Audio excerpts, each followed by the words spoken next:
Muy bien. Hermanos, vamos ahora a apartar un tiempo para reflexionar sobre la palabra de Dios. ¿Qué les parece?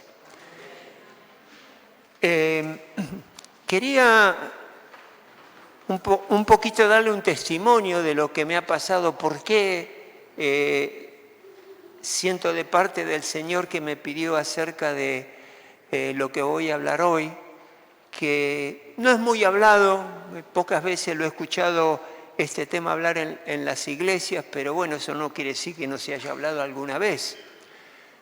Una cosa que desde la pastoral nos preocupa es que muchas personas que han creído en el Señor Jesús, esto no es nuevo, ellos presentan cierta inestabilidad con respecto a su relación con el Señor.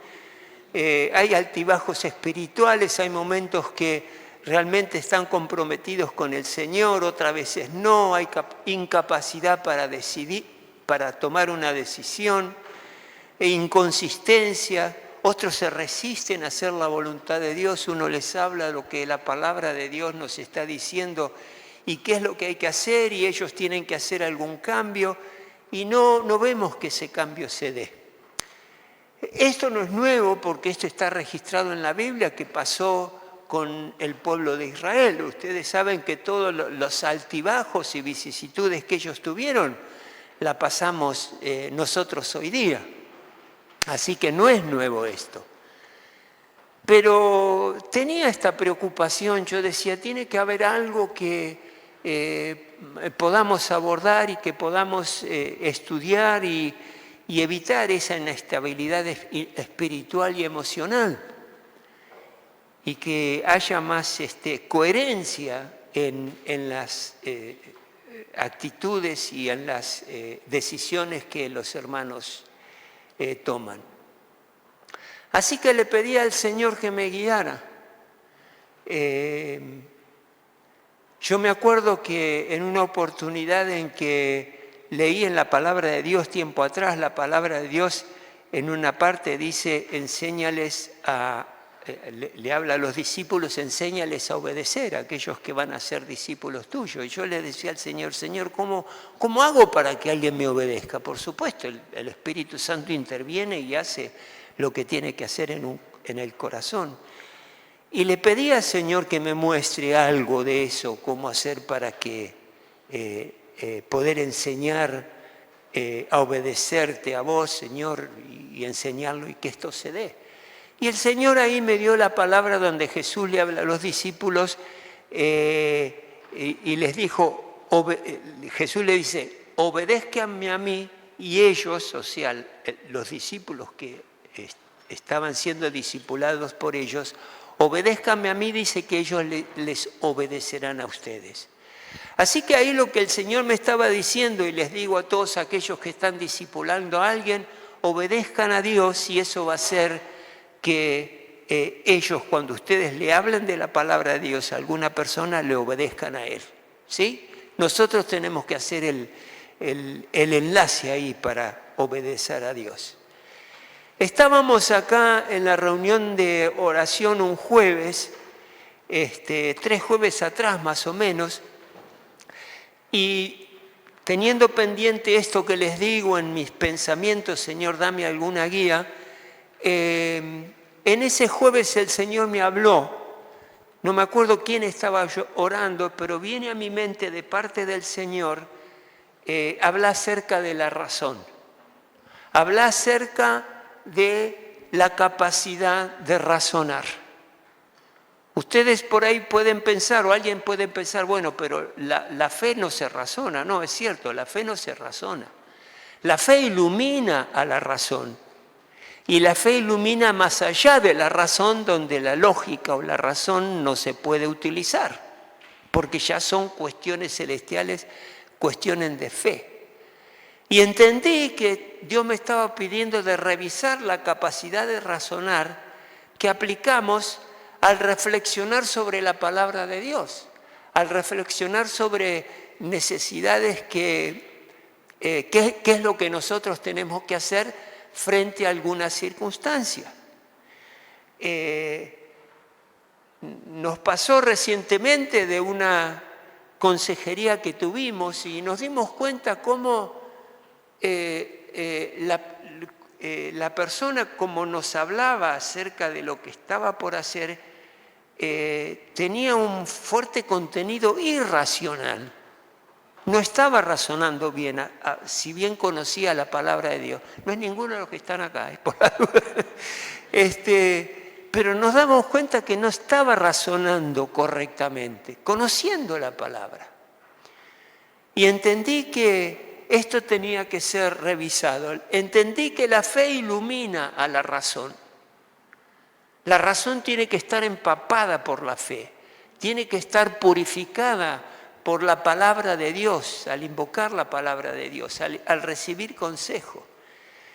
Y por eso empecé a investigar y se me dio por entrar en internet en un periódico, del diario El Día, en el año 23. Ahí hay una persona que, sin ser creyente, escribe un artículo que no lo voy a leer ahora, lo leí en su momento, pero el título era La razón, la falta de la razón y la moral está muriendo. Dos artículos que estaba separados. Una persona que no conoce al Señor, creo que no, al menos es un escritor, pero justo habla acerca de la pérdida de la razón. Y ustedes vieron que si hoy en las cosas que estamos escuchando, que se proponen y se hacen, hay mucha irracionalidad.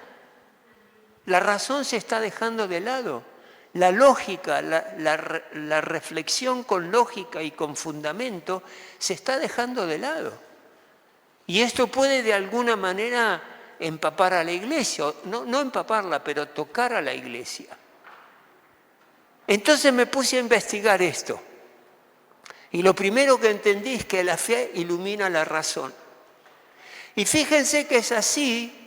Y tenemos una evidencia, una demostración en la palabra de Dios en Génesis que claramente la incapacidad de utilizar la razón del ser humano, utilizar la razón, el ser humano sin Dios, hizo que Adán y Eva pecaran como pecaron.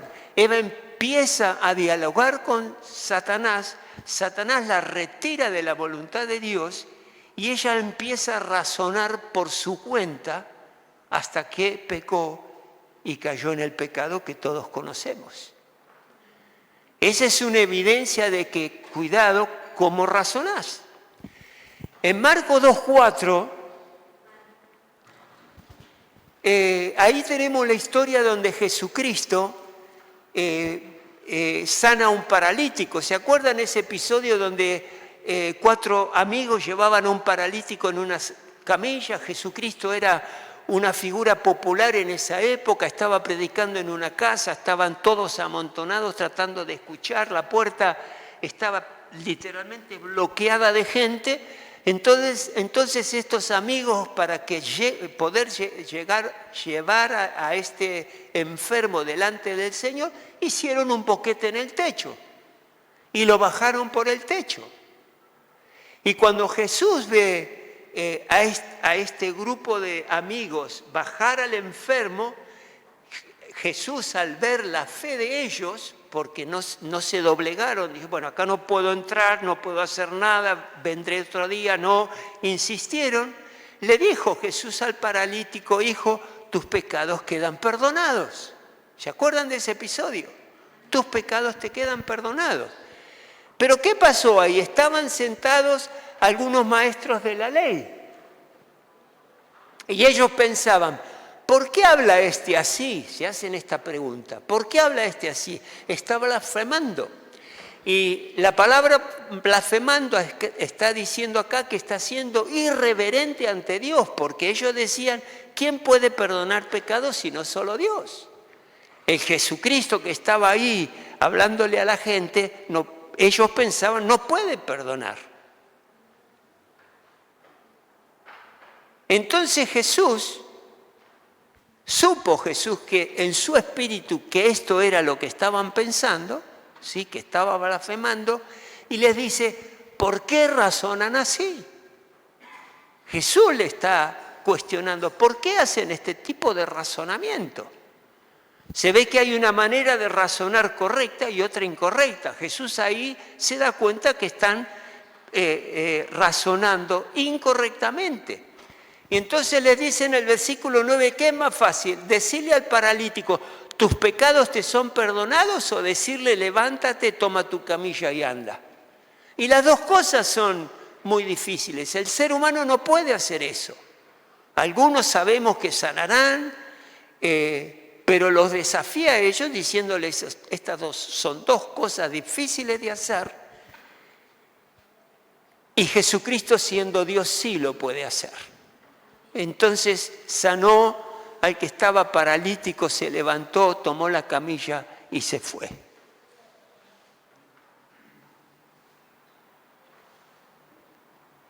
Si vamos más adelante en Romanos 1:18, ahí Jesucristo estaba muy enojado con el ser humano. La ira de Dios viene revelándose desde el cielo, dice la palabra, contra toda impiedad y toda injusticia de los seres humanos. Está como generalizando a la raza humana ahí. Con su maldad obstruyen la verdad. Y llegamos a un punto en el versículo 21, dice, a pesar de haber conocido a Dios, no lo glorificaron, refiriéndose al ser humano, a la raza humana. Al pesar de haber conocido a Dios, no lo glorificaron como a Dios ni le dieron gracias, sino que se extraviaron en sus inútiles razonamientos. Y ese inútil razonamiento tuvo una consecuencia. ¿Y cuál es la consecuencia? Se les oscureció su insensato corazón. O sea que no utilizar esa cualidad que Dios nos da de razonar, de utilizar nuestra mente lógicamente para sacar conclusiones y actuar de acuerdo a esas conclusiones con la razón iluminada por la fe y por la palabra de Dios, nos puede llevar a razonar equivocadamente y eso oscurece el corazón. Y sabemos que cuando el corazón está entenebrecido, la persona actúa muy incorrectamente. Y esto a veces lamentablemente lo vemos entre creyentes. ¿Me van siguiendo? Bueno, y después el versículo 22 dice, aunque afirman ser sabios, se volvieron necios. Pero al principio dice, a pesar de haber conocido a Dios. O sea que tenemos que tener cuidado con esto. Dios por medio de su palabra nos convoca a pensar utilizando la capacidad que nos dio para razonar. La Biblia, el significado de razonar en la Biblia significa usar la lógica y el sentido común, iluminados por la fe y guiados por la palabra para entender las cosas espirituales y guiar nuestra conducta.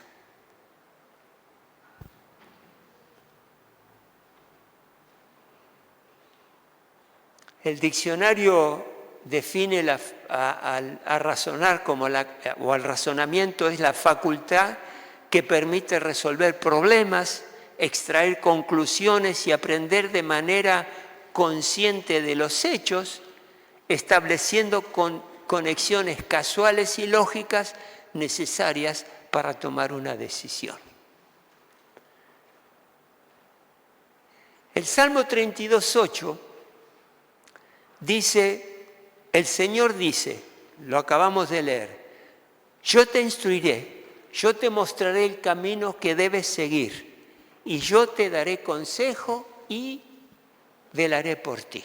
El día que nos ordenaron a mi esposa y a mí como pastores en el año 1012, esa fue la palabra que yo le pedí al Señor y la palabra que me dio y por eso la menciono hoy. Pero fíjense cómo sigue después del versículo 8, el 9, dice, Dios le dice a su pueblo, no seas como el mulo o el caballo, que no tienen discernimiento y cuyo brío hay que domar con brida y freno para acercarlos a ellos. Es interesante notar que la promesa de Dios de ofrecer a sus siervos, dirigirlos y guiarlos, viene acompañada de la exhortación de usar entendimiento, de razonar. La guía de Dios no anula el uso de la razón y el sentido común santificado, sino que los hace indispensables. ¿Me van siguiendo? Más o menos. Sí. La fe ilumina lo que queda más allá de la razón. La fe ilumina la razón e ilumina lo que va más allá de la razón. Hay cosas de la Biblia que yo no las puedo razonar lógicamente, las creo por fe. Es así, ¿verdad? Las creemos por fe. Pero Dios nos llama a razonar correctamente. Cerrá tus ojos ahí donde estás por un momento. Ustedes saben que, bueno, si no lo saben les digo, el lóbulo frontal está justo detrás de la frente. Pónganse la mano en la frente, tómense la fiebre por un momento. Ahí, tengan la manito ahí. Detrás de la frente, como les decía, está el lóbulo frontal y ahí es donde nosotros planificamos, razonamos, ideamos. Ahí es, en el lóbulo frontal, que está justo ahí delante nuestro, detrás de nuestra mano. Padre, en el nombre de Jesús venimos delante de tu presencia. Y te ruego, Padre Celestial, que bendigas ese lóbulo frontal, para que siempre esté funcionando correctamente, Padre Santo. Ahí es donde desarrollamos la razón, ahí es donde planificamos, donde utilizamos la lógica. Danos la capacidad de razonar de acuerdo a tu voluntad.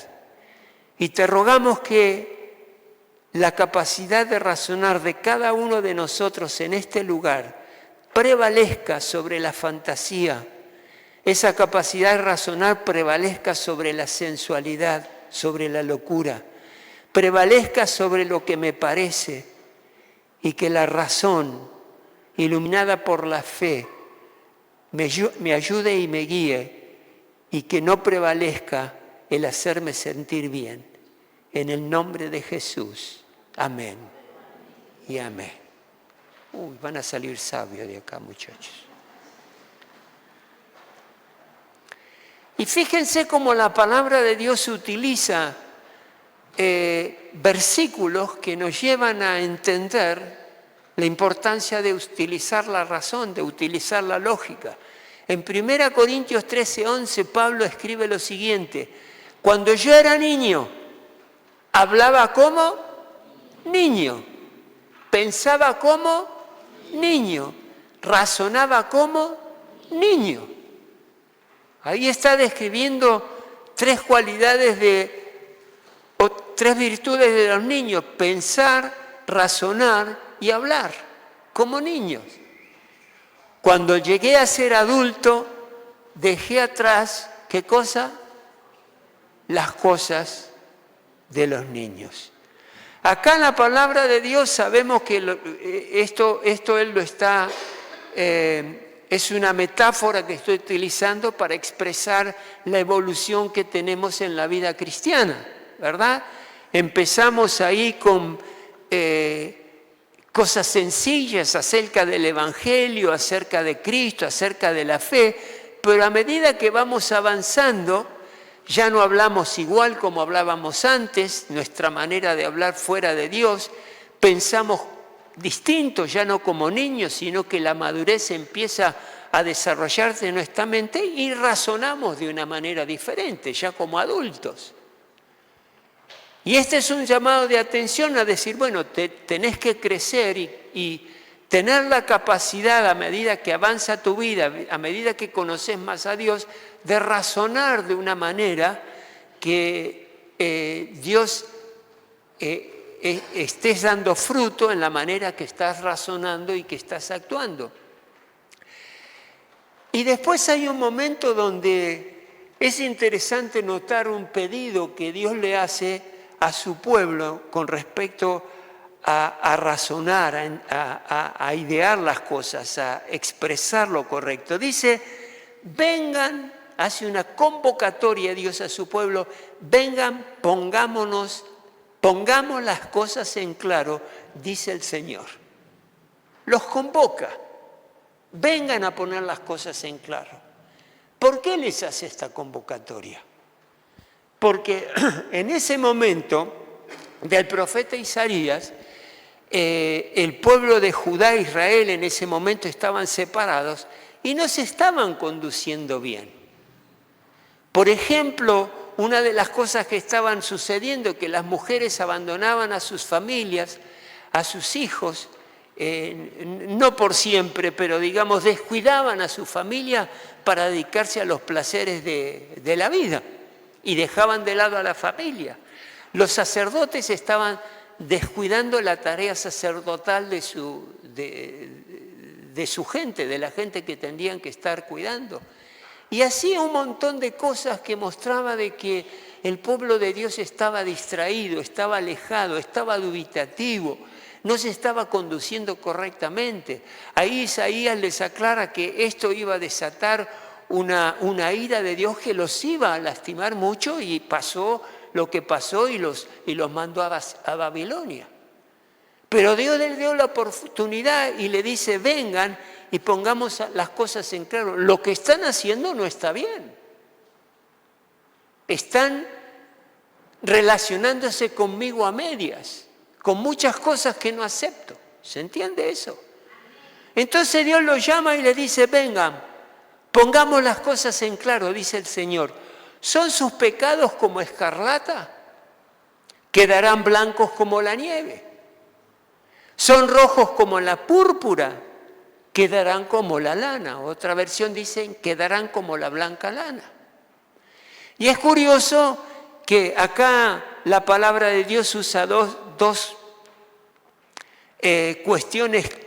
Por ahí no están acostumbrados con lo que es la escarlata. La escarlata es una sustancia rojiza fuerte que se utilizaba para teñir, y lo mismo la púrpura. Y es curioso que Dios hable acerca de el pecado como la escarlata. Bueno, lo que está diciendo acá el Señor es, aunque tu pecado sea escandaloso, aunque tu pecado te haga enrojecer de horrible que es, de insano que es, aún así Dios le convoca al pueblo y dice, quedarán blancos como la nieve. Y yo le doy gracias a Dios porque todos mis pecados, color escarlata, Él los transformó en algo blanco, en algo nuevo. Y si son rojos como la púrpura, quedarán como la blanca lana. Y después le pregunta, ¿están ustedes dispuestos a obedecer? Acá los está llamando a razonar. ¿Vieron cuando alguien está haciendo una locura? Uno le dice, pero vos perdiste la razón con lo que estás haciendo. Bueno, Dios se da cuenta que ellos habían perdido la razón en su conducta. Por eso los convoca y les dice, vengan y pongamos las cosas en claro. Y esto el Señor nos está preguntando hoy día. Tenemos que poner las cosas en claro con Él. Y no tenemos que razonar sin la palabra de Dios y sin la iluminación de la fe, porque vamos a razonar mal. Y Dios nos lo va a reclamar, como se lo reclamó a los maestros y ahora a su pueblo. ¿Están ustedes dispuestos a obedecer? Comerán de lo mejor de la tierra. Y después les advierte, les da a conocer algo. Se niegan y se rebelan, serán devorados por la espada. El Señor mismo lo ha dicho. En este pasaje de las Escrituras hay dos palabras que son fundamentales y hay que enfatizar. Vengan y pongamos las cosas en claro. Los está llamando Dios a razonar, a poner en claro. ¿Qué debe ser? Podemos decir que venga puede significar esta es la hora, no podemos dejarlo para más tarde, o cuando tengamos tiempo, o cuando sintamos en nuestro corazón de hacerlo, no. El Señor los está llamando para ponerse a cuentas con ellos ahora, sin demora. Si hay algo que necesitamos es estar en paz con 3 personas. Primero con Dios. Tenemos que estar en paz con nuestros hermanos, con nuestro prójimo, y tenemos que estar en paz con nosotros mismos. Ahí tenemos que poner en claro todas las situaciones necesarias para que estemos en paz y que no haya ninguna cuestión que nos haga llamar la atención delante de Dios. Es interesante y nos ha pasado, por ejemplo, que una pareja se casa, forman una familia, tienen hijos, a los 5 años hay una crisis que dicen que muchas veces se da en los matrimonios, y estaba esta pareja que empezaron a discutir el uno con el otro y empezaron a tener problemas familiares, problemas de relación, problemas con los hijos. Y realmente estaban yendo hacia un abismo como familia. Entonces el pastor los llama, hablan con el esposo primero, y la primera pregunta que uno le hace en una situación así a la persona es, le digo, bueno, está bien, están teniendo problemas, no se entienden, están yendo a la bancarrota, pero permíteme que te haga esta pregunta. ¿Vos amás a tu esposa? Le hemos preguntado un montón de veces. Sí, la amo. La amo. ¿Hay una tercera persona en tu pareja? No hay nada. Pero no nos entendemos. Llegó un momento donde estamos tan enemistados el uno con el otro que no nos soportamos. ¿Pero estás seguro? La amo. Sí, la amo.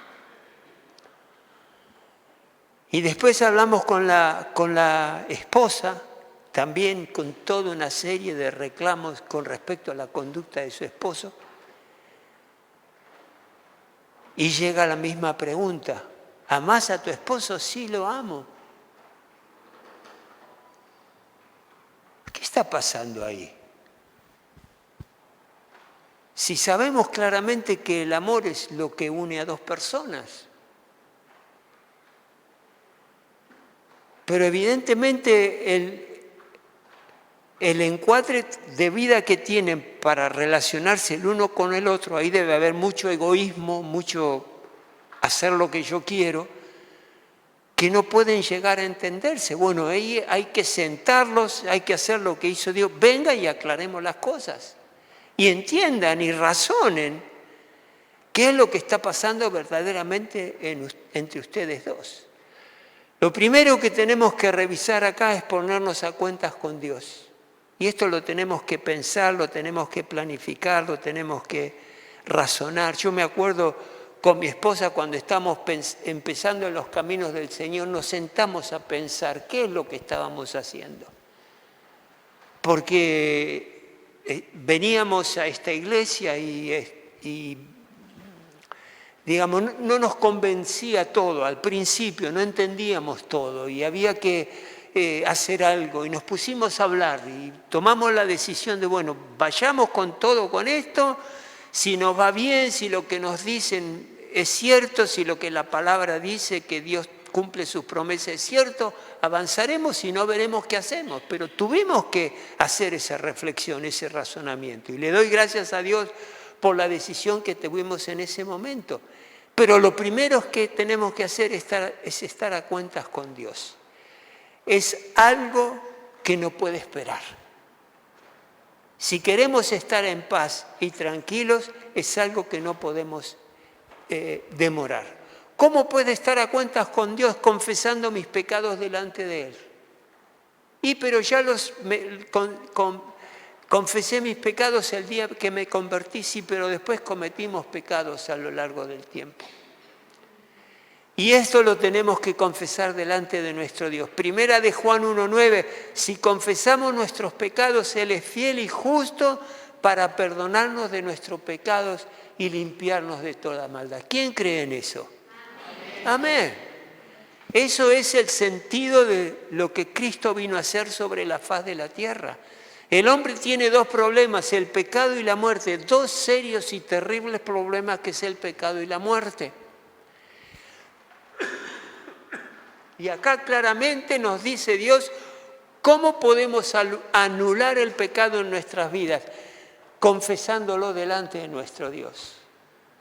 Y si estás acá y Jesucristo es tu Señor y Salvador, seguro que este es un versículo que has cumplido en tu vida. Si confesamos nuestros pecados, aunque sean escandalosos, aunque sean vergonzosos, aunque nos diera vergüenza de decirle a alguien qué es lo que hemos hecho, delante de Dios Él lo perdonará y estará muy feliz de que le pidas perdón a Él.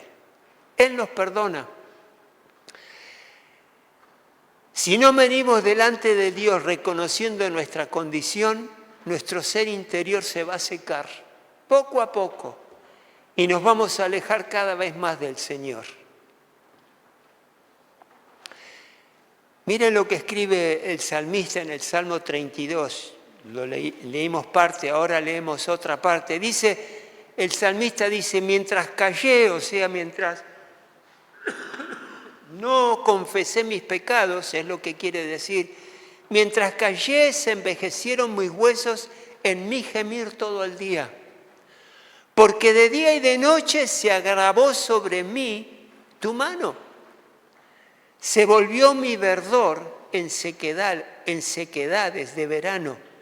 Mi pecado te declaré y no encubrí mi iniquidad. Dije, confesaré mis transgresiones a Jehová y tú perdonarás la maldad de mi pecado. Ir a Dios, confesar a Él, esto es razonar bien. Es razonar iluminado por la fe. Es razonar teniendo en cuenta la palabra de Dios. Segundo, teniendo un verdadero arrepentimiento. Primero está la confesión, después tener un verdadero arrepentimiento. ¿Y por qué? Un arrepentimiento de corazón. 2 Corintios 7:10 dice, porque la tristeza que es según Dios produce arrepentimiento para salvación. De que no hay que... Perdón, un segundito. Porque la tristeza que es según Dios produce arrepentimiento para salvación. Llorás porque te das cuenta de la maldad que has cometido. De que no hay de qué arrepentirse, pero la tristeza del mundo produce muertes. Esa tristeza que viene de saber que hicimos algo mal, pero no nos arrepentimos. Es remordimiento y no me conduce eso a ningún lugar bueno. La tristeza que nos produce el pecado con el que hemos ofendido a nuestro Dios nos debe llevar a un verdadero arrepentimiento, a estar verdaderamente a cuentas con Dios. Y en ese arrepentimiento no hagamos promesas que no vamos a cumplir. Cuando nos arrepentimos delante de Dios, verdaderamente hagámoslo de corazón y ahí tomamos la decisión de seguir a Cristo y dejemos que Él transforme nuestra vida. Y esa es una oportunidad para pedirle a Dios que purifique con hisopo nuestro corazón y será limpio y nos lave y nos deje blanco como la nieve. Un verdadero arrepentimiento. Y muchas veces hemos hablado desde este púlpito acerca de estar a cuentas con nuestro prójimo. Es fundamental. Y el prójimo más cercano que tenemos, con el cual tenemos que estar a cuenta, es nuestra familia. Nuestra esposa, nuestros hijos, nuestros familiares, estar a cuentas con ellos, estar bien con ellos, en paz con ellos. Y también, por supuesto, con nuestros hermanos en Cristo Jesús. Mateo 5:25, la palabra nos dice, ponte de acuerdo con tu hermano, tu adversario pronto. Entre tanto que estás con él en el camino, no sea que el adversario te entregue al juez y el juez al alguacil y seas echado en la cárcel, declarándote culpable. Arreglar las cosas cuanto antes. Y esto es razonar bien. Esto es darse cuenta que hay que hacerlo. Como cristianos no debemos andar con pleitos y enemistades con ninguna persona. Aunque cueste realmente estar bien con la persona, hay que esforzarse para no tener pleitos con ellos. Si no queremos arreglar nuestras enemistades, no vamos a tener una buena razón para arreglar nuestros pleitos y enemistades. Tenemos que ponernos de acuerdo en eso con nosotros mismos. Y hay muchas personas que cuando se les habla acerca de perdonar a alguien que la ofendió, no lo quieren hacer, porque piensan que la persona no merece el perdón. Yo no fui ni busqué que me agredan y por qué voy a perdonar. ¿Para qué si no va a cambiar la relación del uno con el otro? Pero razonar bien es darte cuenta que el Señor te invita a hacer algo, a perdonar, pase lo que pase. Y a mí me gusta mucho Efesios, en la carta a los Efesios, el capítulo 2, porque no te da lugar de ninguna manera a que cuando tenés que perdonar a otra persona no lo hagas no importa el mal que te haya hecho. Cuesta, doloroso, pero fíjense lo que dice Efesios 2:14, dice, porque Él, refiriéndose a Jesús, ¿no? Porque Él es nuestra paz, que de ambos pueblos, o sea, de los samaritanos y de los judíos, de ambos pueblos que eran enemigos, de ambos pueblos hizo uno, derribando la pared intermedia de separación, aboliendo en su carne las enemistades, la ley de los mandamientos expresados en ordenanzas, para crear en sí mismo de los dos un solo y nuevo hombre,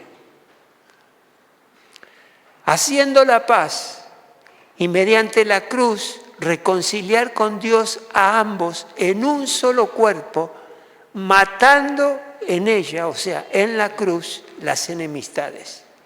Y vino y anunció las buenas nuevas de paz a vosotros que estabais lejos y a los que estaban cerca. Si te cuesta perdonar a alguien, sea el motivo que fuere, sea familiar o no sea familiar, te cuesta perdonar a alguien, mira la cruz. Es ahí donde Jesucristo derribó todo muro de separación, todo lo que te separa de esa persona, Jesucristo lo derribó en la cruz. Entonces no nos queda excusa. ¿Qué le voy a decir a Dios? Si el primero que estuvo en enemistad con Dios fui yo, y Él aún así murió en la cruz por mí, ¿qué justificativo puedo tener para no perdonar a quien me haya ofendido? No tengo excusa. Porque Jesucristo hizo la obra por mí. La cruz significa que Dios ya te perdonó tus ofensas y que tienes que perdonar a tu prójimo así como Él te perdonó a vos. Perdón. Para ponernos a cuentas con nuestro prójimo hay dos palabras que necesitamos tener en cuenta: perdón y perdonar. Tengo que perdonar al que me ha ofendido. Efesios 4:32, más bien sean bondadosos y compasivos unos con otros y perdónense mutuamente así como Dios los perdonó a ustedes en Cristo. Amén. Estamos razonando la palabra de Dios a través de la fe. Y tengo que pedir perdón al que yo ofendí. Es así, ¿verdad?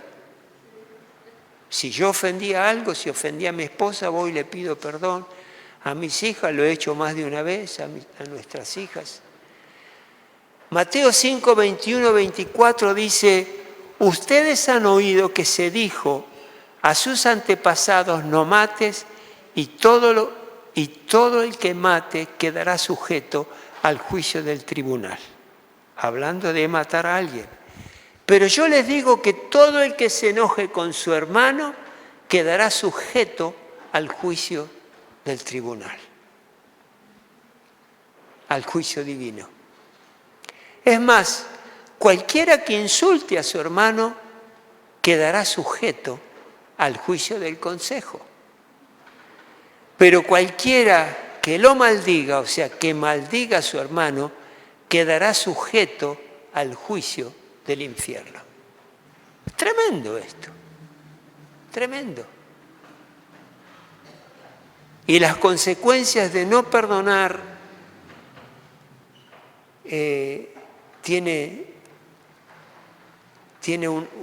son consecuencias horribles que nos pueden pasar a menos que nos presentemos delante del Señor, pidamos perdón a quienes nos ofendieron y viceversa. Dice, por lo tanto, si estás prestando tu ofrenda en el altar y allí recuerdas que tu hermano tiene algo contra ti, deja tu ofrenda allí delante del altar, que nadie la toque. Ve primero y reconcíliate con tu hermano, luego vuelve y presenta tu ofrenda. Y lo último, tenemos que estar a cuentas con Dios, a cuentas con el prójimo y tenemos que estar a cuentas con nosotros mismos también. Mateo 22, 39 dice, y el primer mandamiento es amar al Señor nuestro Dios con todo nuestro ser, y el segundo mandamiento es semejante, amarás a tu prójimo como a ti mismo. Nos tenemos que amar, tenemos que respetarnos a nosotros mismos. Muchas veces la mayor amargura que llevamos en el corazón es por la culpabilidad que sentimos. ¿Y qué culpabilidad sentimos? Por errores que hemos cometido, por las oportunidades perdidas en la vida, por lo que hemos hecho con nuestra vida y con las decisiones que hemos tomado. Yo cambiaría muchas cosas de las que hice, por haber creído ingenuamente las promesas de alguien que después nos engañó, por haber hecho cosas que dañaron a personas que amamos y las herimos, por haber abandonado a una persona que nos necesitaba. Todo esto puede generar tristeza, amargura, sentirnos mal por esas cosas que nos damos cuenta que no las hicimos correctamente. Y estas son cosas por las cuales no nos sentimos orgullosos, por las cuales hasta podemos juzgarnos a nosotros mismos, estar avergonzados y mentalmente castigarnos pensando que no merecemos nada en la vida o que no merecemos el perdón de Dios. Pero la palabra de Dios nos dice algo sobre nuestra culpabilidad. Dios nos da a conocer lo que está en su corazón acerca de los errores que hemos cometido. Y en el Salmo 103.1, 103.11, el Señor nos da pautas clarísimas de cómo Él nos ve a nosotros. Y dice, tan grande es su amor por los que le temen, como alto es el cielo sobre la tierra. O sea que el amor de Dios para cada uno de nosotros que le hemos conocido es un amor enorme que no tenemos capacidad para captarlo y entenderlo, del amor tan profundo que nuestro Dios nos tiene. Y aunque hagamos cosas que no están correctas delante de Él, Él no va a dejar de amarnos. Y van a haber Y las hay muchas personas que van a ir al infierno teniendo un Dios que aún ahí los ama. Es tremendo el amor de Dios. Y después dice más, en el versículo 12, tan lejos de nosotros echó nuestras transgresiones como lejos del oriente está el occidente. El oriente está lejos del occidente. Hay un espacio enorme entre el oriente y occidente. Y Dios echó ahí nuestras transgresiones para que desaparezcan de nuestra vida. No tengamos manera de volverlas a recoger. Y por último, tan compasivo es el Señor con los que le temen como lo es un padre con su hijo. Él ha quitado todas nuestras iniquidades y las ha puesto lejos de nosotros. Nos ama y nos perdona, y su misericordia y su gracia estará sobre nuestras vidas siempre. La fe ilumina lo que queda más allá de la razón. La fe ilumina la razón, ilumina lo que está más allá, donde tenemos que aplicar lo que aprendemos de parte de Dios, aunque no lo llegamos a entender. Pónete de pie ahí donde estás.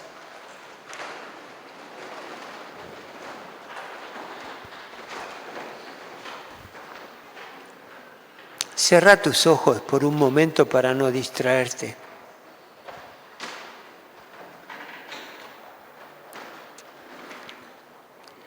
Yo le pido al Espíritu Santo que nos muestre cuando estamos razonando mal las cosas, cuando